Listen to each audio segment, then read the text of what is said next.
Iron Sheik, Sheikh Alahani, Cosmo Vasari. I'm very curious. Where's your coach this week? What are you talking about? Fred Blassie. Well, don't worry about the Fred Blassie. He's partying, holiday parties. Holiday party in Palace. You know he's an intelligent American like yourself, intelligent Jew, whatever you want to call you. Fred Blassie now is shopping because the man is American. He respects the Christmas time, whatever. For this reason, Mr. Blassie is not here. But remember, myself, I'm here. Nicola Volkov is here. Thank you very much. I mean, anytime you bring us to this country, talk about the Sheikh background and Nicola Volkov background. You remember I was the first Iranian human being come to the America, be a special Big Apple, a special toughest, roughest area, WWE. And I come from A to the Z. You know what I'm talking about. The first human being beat that hard-duty World champion, and then that idiot Hulk Hogan 1983 double-crossed me and take my belt. But remember, Mr. Hogan, it doesn't matter. It was 1983. It doesn't matter. They're going to be 1986 again. Maybe you never know. All right. Well, I wanted to ask about Brutus Beefcake and Greg the Hammer Valentine. They are the current title holders, and certainly Nikolai Volkov and yourself would like to recapture the tag team. I respect your intelligence. I forgot about that belt we had it, and American double cross us again.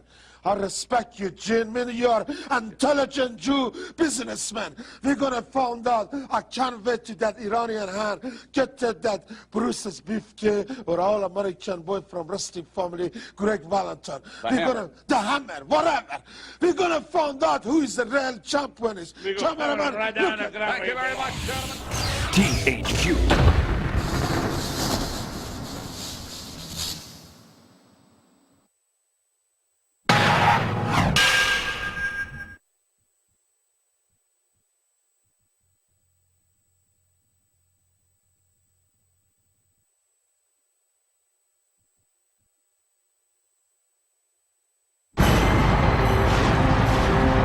I'd live my life for this moment. We as athletes breathe every breath of our careers for nights like WrestleMania.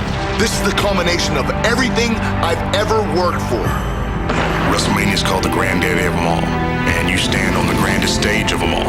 I've been waiting for this my whole life. There's really that X factor and an intangible I can't explain. You just have to feel it. WrestleMania is the chance to live forever. WrestleMania, it's fever, man. WrestleMania is the Super Bowl of professional wrestling. It's the World Series of Wrestling. It's like the Olympic Games, the gold medal match. It's the tournament of all tournaments. 55,000 people are about to scream my name. It's an adrenaline rush every single time I step through that curtain. No matter how many times I'm here, I still get goosebumps. It doesn't get any bigger than WrestleMania.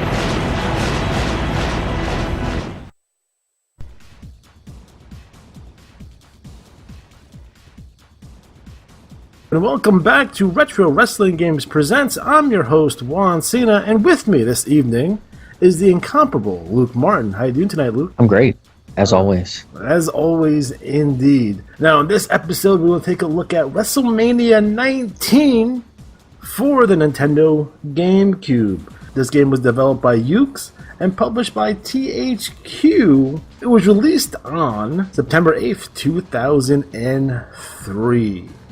Now, this game is the sequel to WrestleMania 18, and this game uses a lot of the same elements as the Xbox game WWE Raw 2 and the PlayStation 2 game WWE SmackDown Here Comes the Pain. This game is kind of the transition from the Attitude Era into the Ruthless Aggression Era. I think overall, after playing this game, again, it's probably slightly better than WrestleMania 18, but the strangest thing about this game is there's no story mode.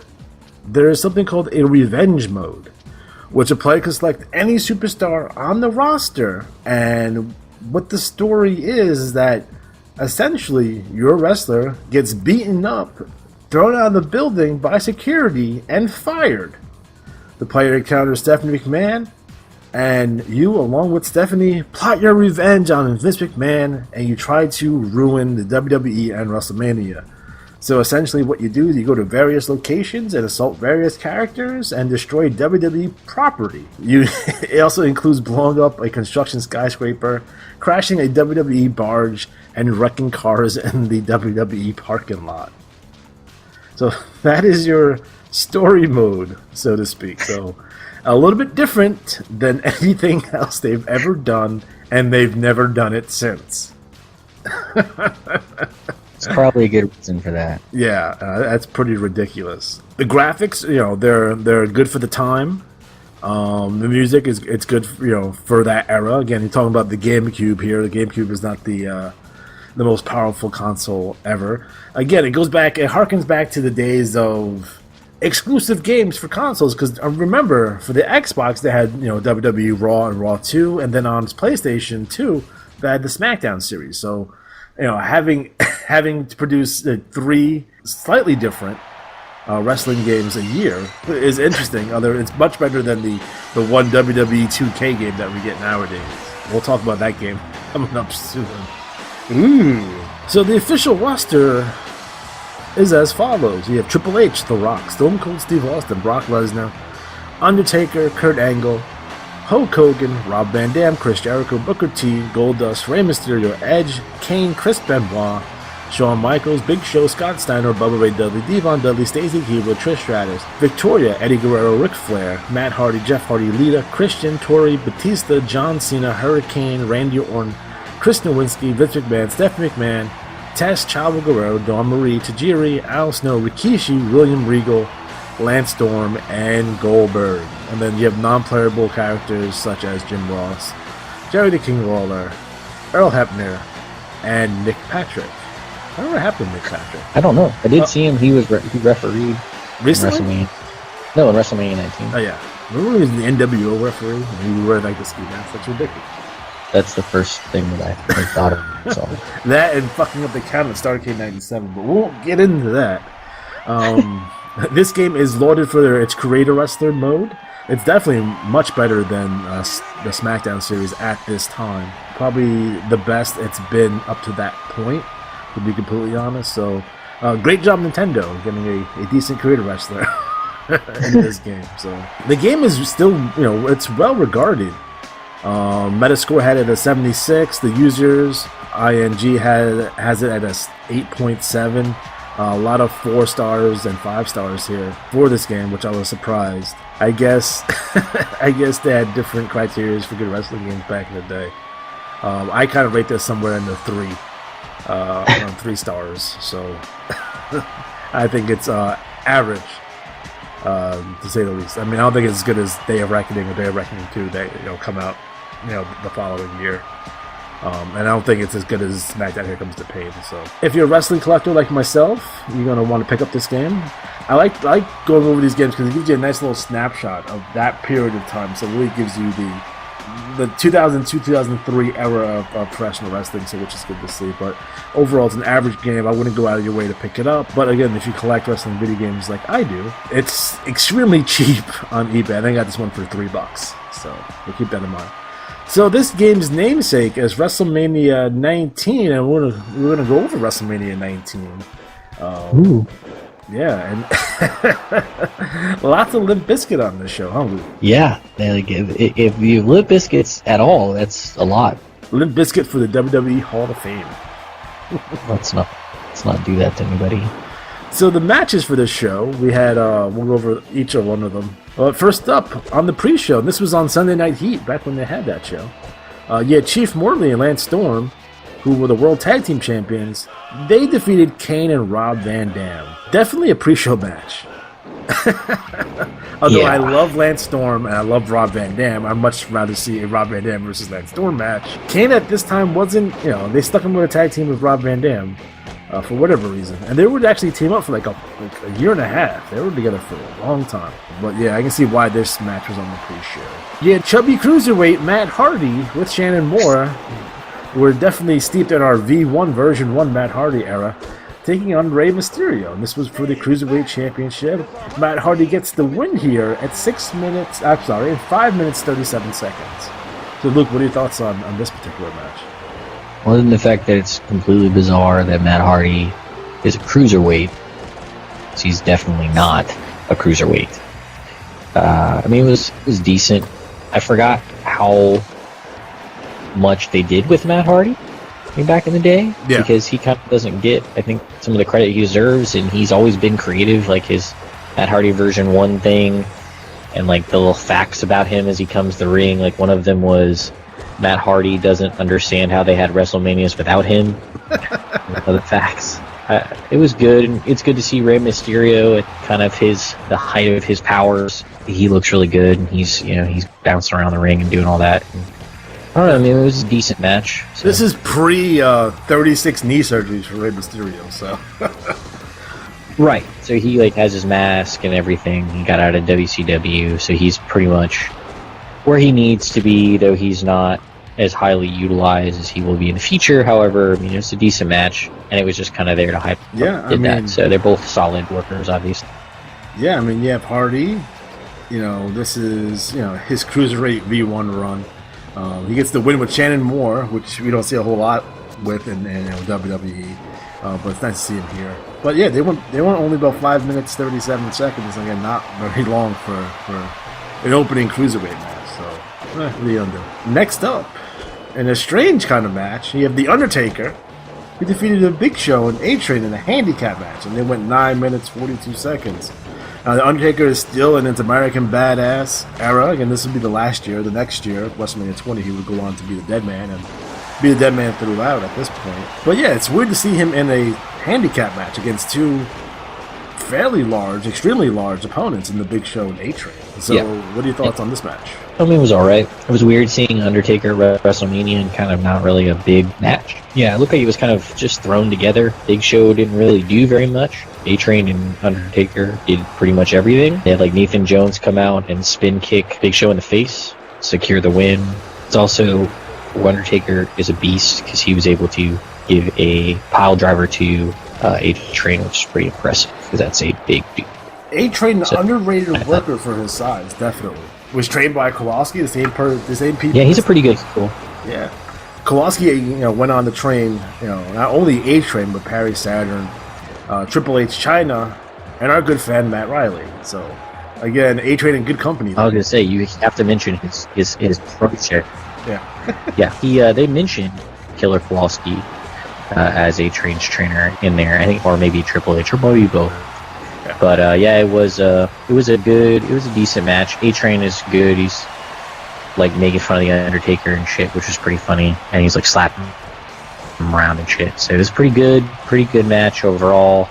But it was again really a weird match for the Undertaker to be in because he's the Undertaker. So you would think he'd be in a higher profile match than, on second against Big Show and A-Train. So again, that match went 9:42. Yeah. Next up, in a triple threat match for the WWE Women's Championship, we have Trish Stratus, who defeated Victoria with Stevie Richards and Jazz.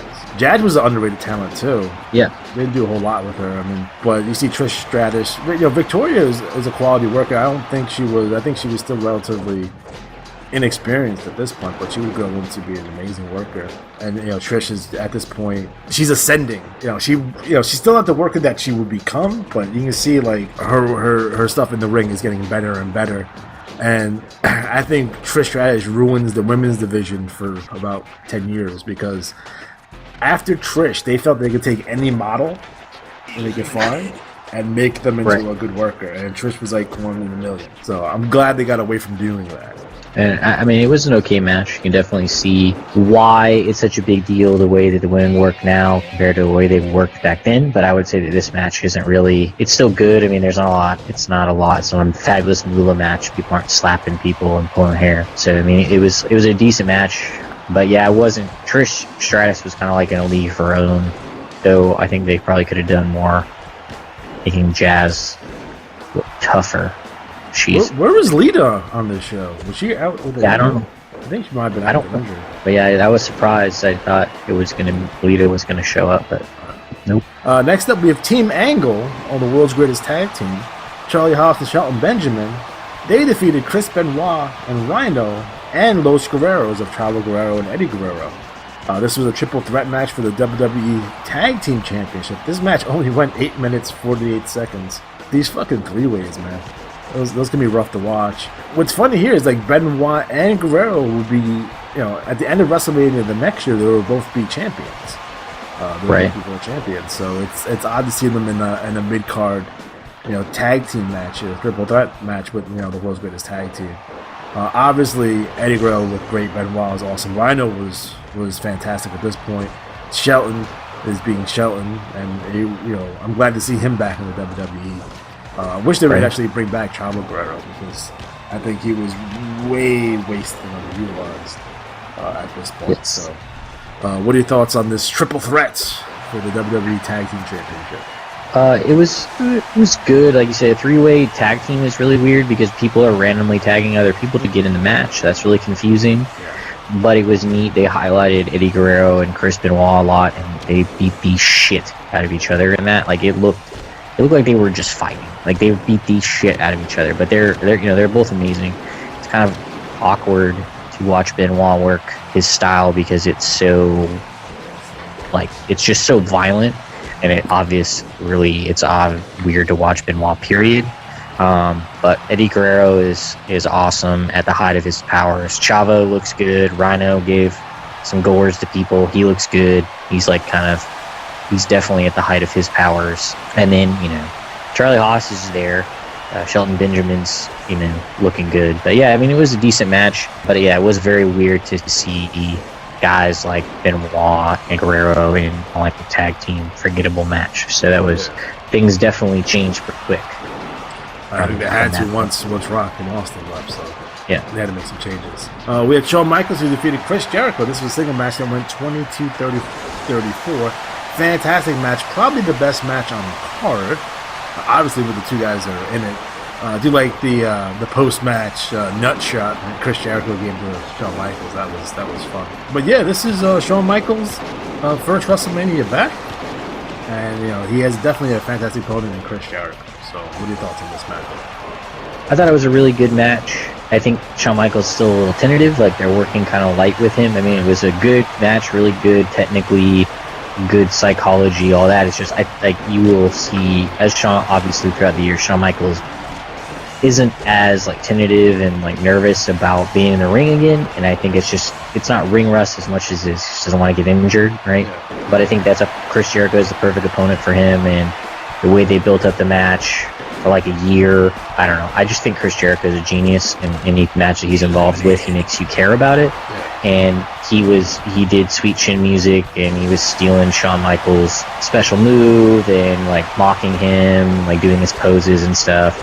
And the whole idea was that he wanted to beat Shawn Michaels because he wanted to be Shawn Michaels, and now he just wants to be Chris Jericho, and that was really neat. He's just good heel character, and the way that it ended and the reason the nut shot is so great is because he loses to Shawn Michaels. He's super frustrated, and then he goes, Shawn Michaels, being a nice guy, shakes his hand and kind of goes in for a hug, and Jericho kind of pushes away and then kicks him in the nuts and then brings him back in and then lets him fall down to his knees and just he's like, I'm better than you, and then walks off and just he's taking fan signs and tearing them and being an asshole. So it's just good the way that he ended it. I mean, Chris Jericho is one of the last guys that he doesn't care about being a cool, friendly heel. He's just a dick.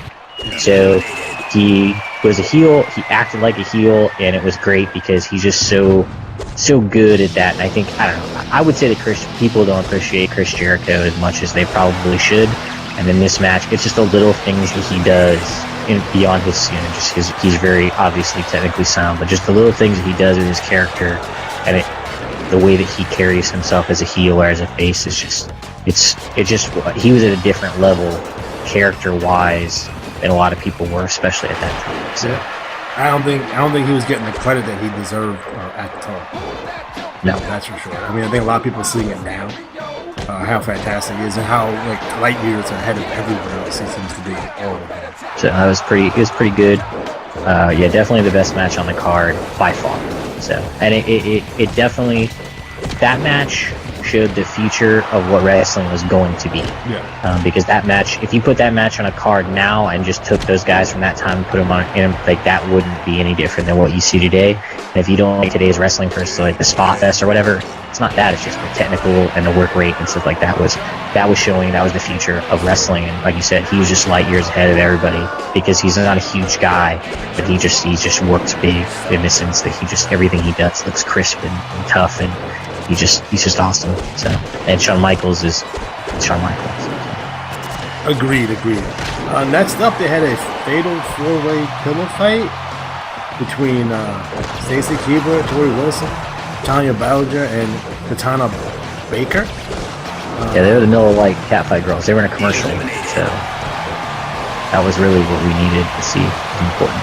Apparently, this match went to a no contest when all 4 women teamed up, and they pulled down Coach's pants. It was super cringy the entire time. That's why the coach quit. Yeah, it was awful and awkward and weird, and it's pretty much any time that people say how like the women's revolution, you just go back and watch that match, you'll be like, man, that's how they treated people. And yeah, Stacy Keibler and whatever it was just awful. It was just shitty acting and like cat fight bullshit, and it was just dumb, and it was 100% just shit. So I don't know if people really enjoyed that shit at the time, but it was awful. Agreed.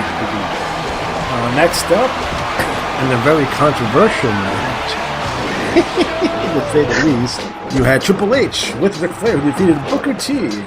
And this was a single match for the World Heavyweight Championship. They went 18-45. Now, there's a lot of controversy, looking back at this match. It doesn't hold up very well in terms of this entire angle.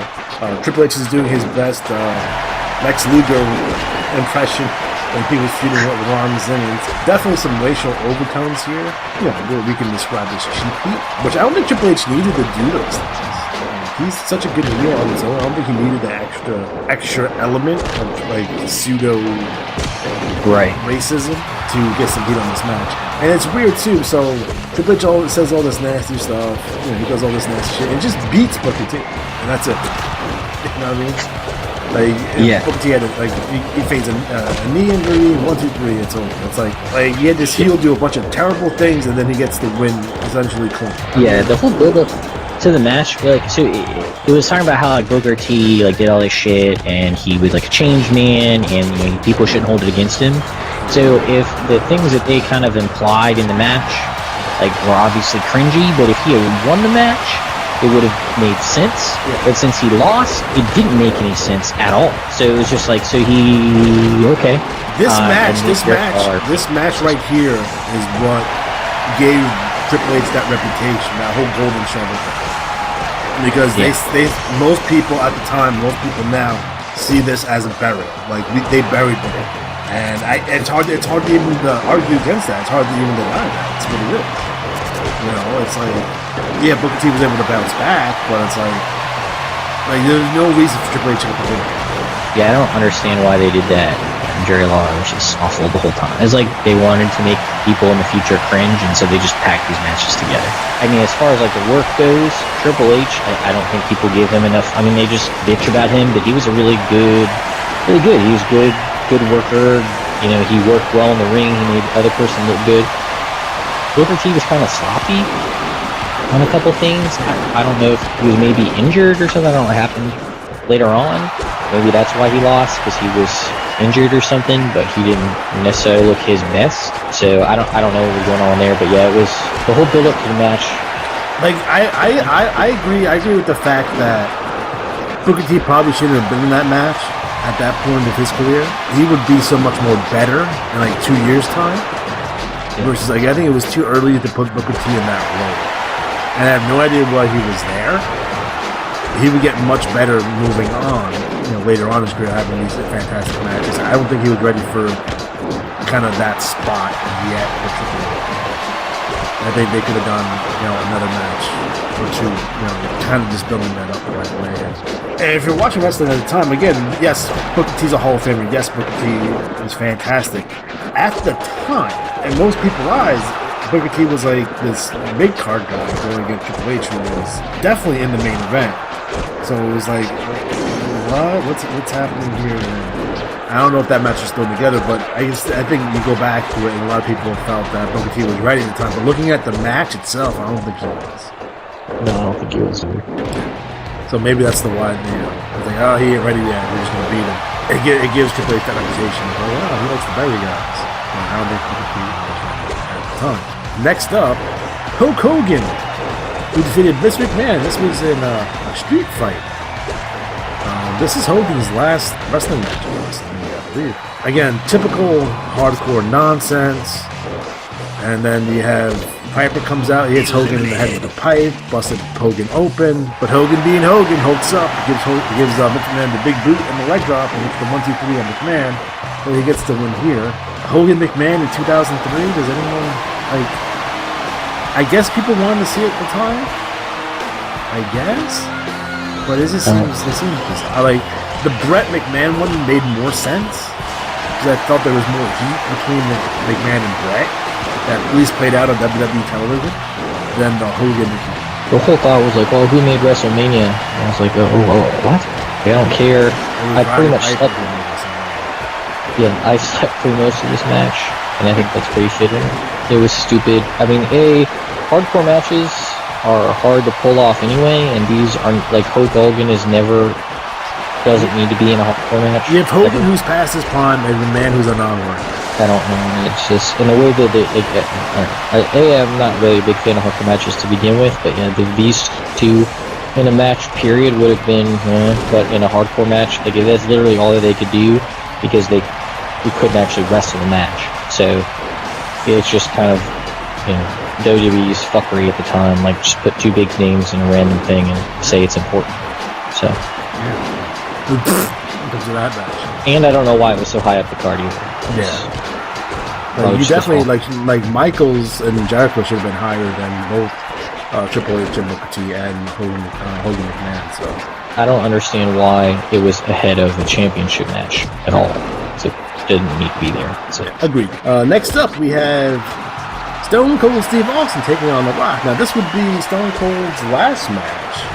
He will go on to basically, essentially retire, although he'd be back on television relatively soon. But, giving people stunners and stuff, I don't think, in terms of official match, this was his last one. Yeah, I mean, a lot of people say this was the best out of the three. I disagree. I would say that 15, I think the first one, which was at 15, was probably the best one. Although 17 gets hampered, that's a really good match. 17, but gets hampered by the fuckery of the turn at the end. Right. I still like 15 the best. But most people would say that this one was the best one. I disagree with that. But again, a super good match between Rock and Austin. It ends their feud that's been going on forever. It really pretty much ends the era. Like this is it. It's over right now. And The Rock finally getting the win over Austin because he lost the prior two matches. It's definitely the way they should have done it. The way they should have booked this match. So again, a pretty good match. I mean, I don't think it's the best match. No, I mean, I think that probably the 15 match is bigger because it was like the first time on a big stage, and it was kind of like the height of their rivalry. Yeah. But I definitely think that it was good way to end it. And obviously they're great workers and they did a great job. But and that was it was the end of the Attitude Era pretty much, and it was good to see Rock win.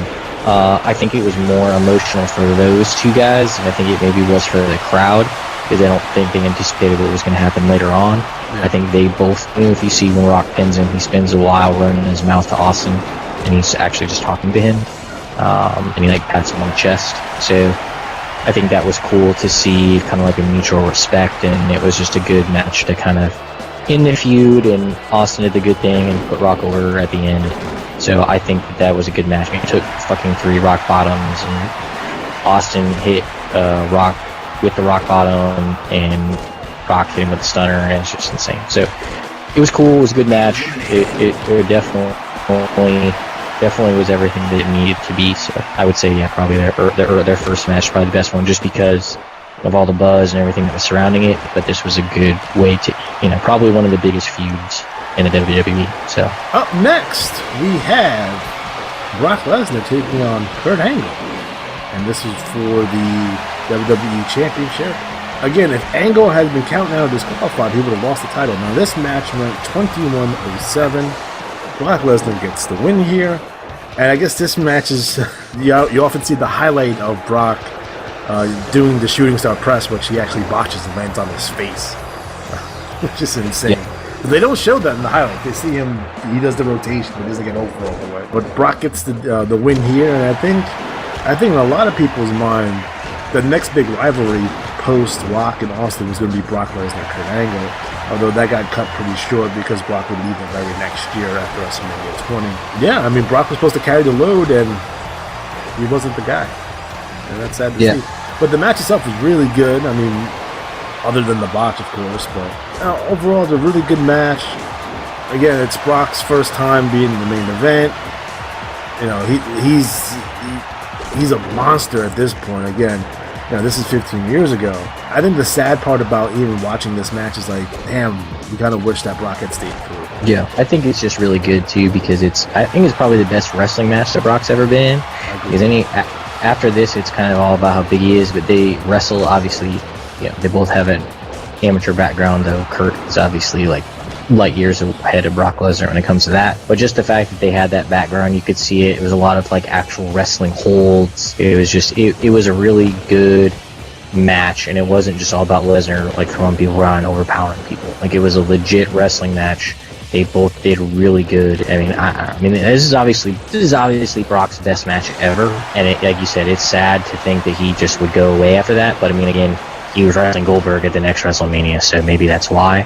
Yeah. So I don't know. And obviously, Kurt Angle is at the height of his badassery. So it's just a great match overall. Good way to put Brock over as the champion, to beat somebody that's like a legitimate threat to him, because Angle can pretty much wrestle at anybody. But it was a great match. It was a great way to end the night. And you know, if of the two matches, Shawn Michaels, Jericho, Lesnar, Angle, I mean, either one of those matches were probably the best match of the night, and just because of how well they were worked. So I think this is kind of, I don't know, this is Brock at his best. Yeah. And I think Angle helped bring that out of him, and I think it helped that he had a lot of respect for Kurt Angle. So yeah, definitely. You know what really stands out to me about this show? No John Cena on the show. No Randy Orton on the show. This is the last show of that. You know, these guys would be on the next 15 WrestleManias, and neither of these guys are on this show. Cena would actually become the #1 contender like a few weeks after this. The end of an era, that WrestleMania 19. Like, that was the last of the Attitude Era, and like you said, by next year, it was everything was the people, the headliners, everything, a lot of it was different. So everything changed after this. But I think overall, when it comes to this show, I think this show is held in very high regard, but I think this show is a little overrated. I'd never seen it before, really, and I would say that maybe like one or two matches that are worth watching continuously or over and over again, but the show as a whole is like, meh. I think they were better. I think 17 was a better show, and I think 20 is a better show. Like you want to talk about WrestleManias that happened around those times. I think those two shows are better than this one. Yeah, I think the show is a little overrated, but it's solid. It's solid. I've seen worse WrestleManias by far. You know, still you still have your star power here with Austin, Rock, Hogan, Triple H, Shawn Michaels, Undertaker, Brock Lesnar, Kurt Angle. So there's some stars on this show.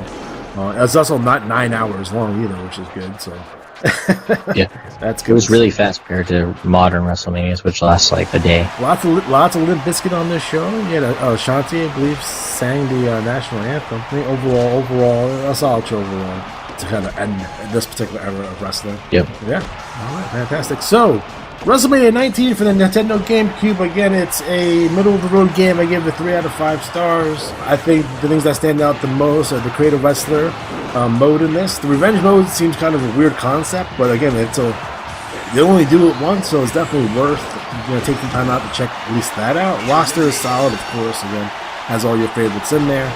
And I think, check it out. If you have a GameCube and you have $3 to spare, there's no reason for you not to purchase this. Alright guys, so we are officially running out of time. So for Luke Martin, I'm Juan Cena. Have a good night.